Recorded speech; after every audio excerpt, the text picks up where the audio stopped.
Vous êtes sur la Panafricaine Média, merci de nous rester fidèles et soyez les bienvenus dans ce nouveau numéro de l'invité de la rédaction. Dans nos sociétés actuelles caractérisées par un rythme effréné et des attentes multiples, le besoin d'un accompagnement personnalisé pour les femmes est devenu plus crucial que jamais. Plus qu'une simple démarche, c'est une nécessité qui permet aux femmes de trouver leur voie, de renforcer leur confiance en elles, de prendre des décisions éclairées et de mieux gérer les défis de leur vie personnelle et professionnelle.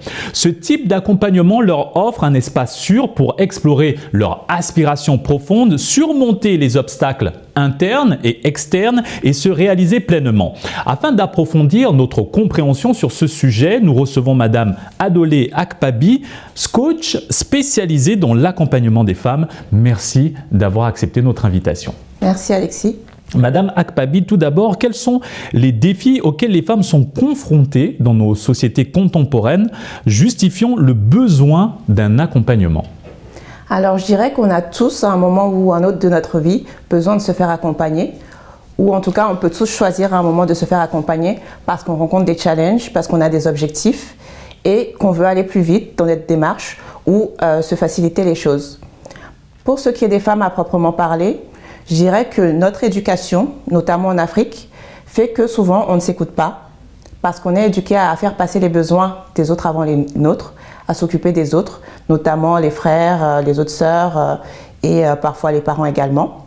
Et donc on est au service des autres et on s'oublie souvent.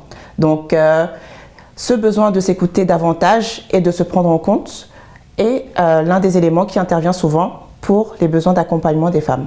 Comment cette approche aide-t-elle les femmes à surmonter les stéréotypes et les obstacles liés à leur genre dans le monde du travail? Pour ce qui est des défis que les femmes peuvent rencontrer dans le monde du travail, déjà il y a cette première chose de savoir ce qu'elles veulent vraiment, quels sont leurs objectifs, de les assumer et de les exprimer.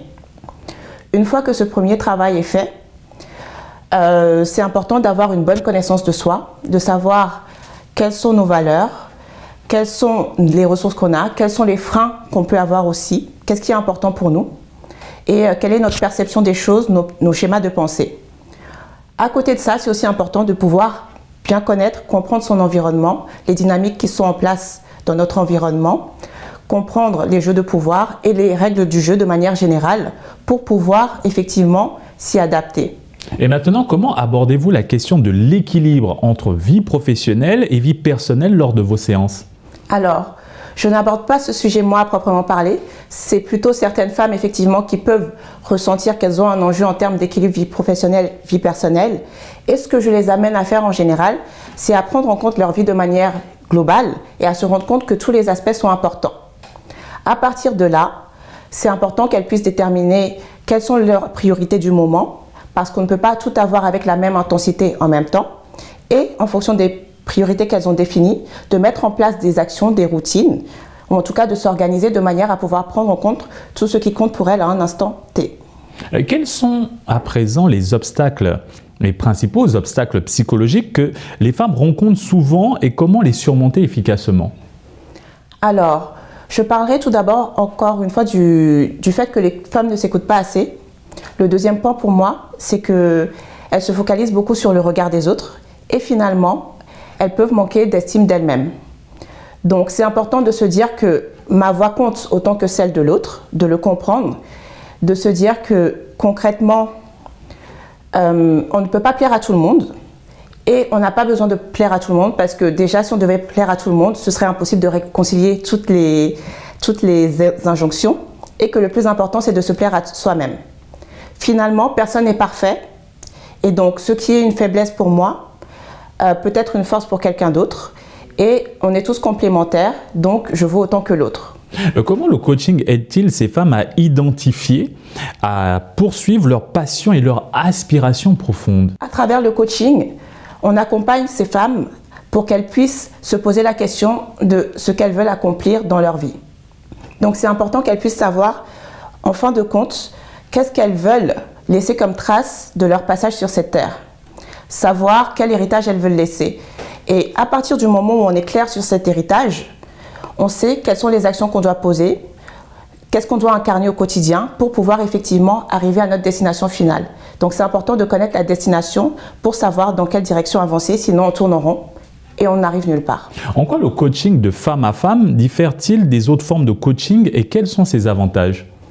Alors, plutôt qu'une forme de coaching, je dirais que c'est une relation. Avant tout, une relation de personne à personne. Et l'idée, c'est que la coachée puisse être à l'aise dans cette relation-là, qu'elle se sente suffisamment en sécurité, en confiance pour pouvoir s'exprimer. Et je pense que lorsqu'elle a une autre femme en face d'elle, c'est plus facile pour elle de se sentir comprise, écoutée, entendue, et donc de pouvoir s'exprimer librement sur l'ensemble des sujets qui la préoccupent. En parlant de se sentir en sécurité, comment établissez-vous une relation de confiance avec ces femmes et comment favorisez-vous un environnement propice à l'expression authentique? Alors, je dirais que ça passe essentiellement par 4 facteurs: la confidentialité, le non-jugement, l'écoute et finalement la bienveillance. Pour moi, ces 4 critères font partie des principes de base du coaching, de la déontologie du coach. Malheureusement, ils ne sont pas toujours respectés, notamment en ce qui concerne le non-jugement, mais je pense qu'ils sont fondamentaux pour qu'on puisse se sentir en confiance et en sécurité. Quels sont les signes révélateurs qu'une femme a réellement besoin d'un accompagnement et comment l'encouragez-vous à franchir le pas? Alors, je dirais qu'il n'y a pas de signe, parce que moi, je peux estimer effectivement que quelqu'un a besoin d'être accompagné parce que je vois qu'elle a telle ou telle problématique, mais le fait est qu'il faut qu'une personne veuille être coachée et qu'elle soit prête à être coachée. Donc cette volonté doit être exprimée et une fois que la personne l'exprime, un entretien préliminaire peut permettre de déterminer effectivement si la personne est prête à s'engager dans le processus et à faire les efforts qu'il faut. Si ces 2 facteurs ne sont pas réunis, les résultats qu'on obtiendra seront limités. C'est pour ça que même lorsque c'est une entreprise ou une organisation qui est à l'initiative de la démarche de coaching, il faut que la personne qui va être coachée elle-même soit d'accord avec cette démarche. Donc, oui. Comment intégrez-vous les concepts de diversité et d'inclusion dans votre approche avec ces femmes? Alors, ce ne sont pas des concepts que j'intègre à proprement parler parce que je ne fais ni formation ni conférence, mais en l'occurrence, c'est j'accompagne des personnes individuellement et à travers leur développement personnel, à travers le fait que ces femmes aient davantage confiance en elles et qu'elles se positionnent davantage, qu'elles prennent pleinement leur place en milieu professionnel, ça fait qu'elles vont accéder à plus de postes à responsabilité et être présentes dans les instances de décision. Et ça va contribuer à l'inclusion et à la diversité. Madame Akpabi, quelles sont vos perspectives sur l'avenir de l'accompagnement au féminin et son évolution potentielle dans les années à venir? Alors, on aime bien ces mots accompagnement au féminin, leadership au féminin. Ils sont un peu à la mode. Pour moi, il n'y a pas d'accompagnement au féminin à proprement parler. Il y a mon accompagnement à moi, en tant qu'Adolé Akpabi, qui sera différent de celui d'une autre de mes consoeurs. Et je pense qu'aujourd'hui, il y a de plus en plus de femmes qui ressentent ce besoin de se faire accompagner. Et en conséquence, il y a de plus en plus de place pour les femmes coachs qui peuvent accompagner ces femmes, mais pas uniquement. Et je pense qu'on a une place réelle et naturelle sur le marché de l'accompagnement et qu'il n'y a pas de raison qu'on la prenne. Donc je pense que notre métier a un bel avenir et que les femmes y ont leur avenir également. Est-ce qu'une accompagnatrice peut être accompagnée? Comment ça se passe pour sortir de toutes ces émotions que vous recevez, de tous ces conseils que vous donnez? Comment vous gérez cette activité au quotidien? Est-ce que vous faites également accompagner? Bien entendu, une accompagnatrice peut se faire accompagner, c'est mon cas. À plusieurs moments de mon parcours, j'ai eu besoin de différents types d'accompagnement, que ce soit du coaching comme un accompagnement psychologique, parce que la santé mentale c'est important et parce que parfois j'ai aussi besoin d'aide pour atteindre mes objectifs plus facilement. Je rencontre des blocages. On a beau savoir les choses, les comprendre, mais parfois avoir quelqu'un qui nous amène à prendre du recul sur nous-mêmes et à se challenger, ça nous aide à avancer plus vite. Et comme on dit, souvent, le cordonnier est le plus mal chaussé. Merci pour cet éclairage, Madame Akpabi. Merci à vous, Alexis.